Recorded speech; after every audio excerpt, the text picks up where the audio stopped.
నమస్కారం అండి. నేను డాక్టర్ శిల్ప అన్నంవార్, ఎంఎస్ నేత్రరోగ అంటే ఎంఎస్ ఇన్ ఆయుర్వేదిక్ ఆప్థాల్మాలజీ. నా ఓపీడీలోకి ఎన్నో కేసెస్ వస్తాయి. వాటిలో ముఖ్యంగా స్క్వింట్ అంటే మెల్లెకన్నుకి ట్రీట్మెంట్ ఏంటి? ఇలాంటి ఎన్నో క్వశ్చన్స్ ఉంటాయి. అయితే ఈ మెల్లెకన్నును కూడా మనం ఆయుర్వేదిక్ ట్రీట్మెంట్ ద్వారా బాగా చేసుకోవచ్చు. బేసికలీ మెల్లకన్ను రావడానికి వేరియస్ రీజన్స్ ఉంటాయి. కొందరికి చిన్నప్పటి నుంచే వస్తాయి అండ్ కొందరికి ఏజ్ తర్వాత అంటే మీరు చూస్తూనే ఉంటారు. ఒక ఏజ్ వరకు కళ్ళు బాగానే ఉన్నాయి. కానీ ఒక ఏజ్ అయిన తర్వాత మాత్రం కన్ను కొంచెం మెల్లకన్ను ఉన్నట్టుగా తెలుస్తుంది.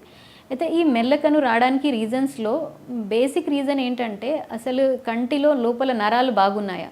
ఎప్పుడైనా చూడండి మన కంట్లో ఎలా ఉంటుంది అంటే మన కంటికి చూపు ఉంటేనే అది స్ట్రెయిట్‌గా చూస్తుంది. అసలు ఆ చూపు లేదు అంటే ఆ కంటికి ఏం వర్క్ లేదు. అప్పటికి అది సైడ్‌కి వెళ్ళిపోవడం. దాన్ని మనం మెల్లకన్ను అంటాము.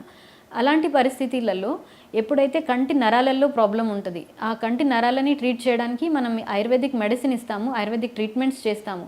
ఈ అన్ని ఆయుర్వేదిక్ ట్రీట్మెంట్స్ ద్వారా కంటి నరాలు బాగా అయ్యాయనుకోండి న్యాచురల్‌గా ఆ మెల్లకన్ను కూడా పోతుంది. ఇప్పుడు నా ఓపీడీలో నేను ఎన్నో కేసెస్‌ని డీల్ చేస్తాను. దీంట్లో మనం ఓన్లీ ఆయుర్వేదిక్ ట్రీట్మెంట్స్ ఇస్తాము, ఆయుర్వేదిక్ మెడిసిన్స్ ఇస్తాము, ఆయుర్వేదిక్ థెరపీస్ ఇస్తాము.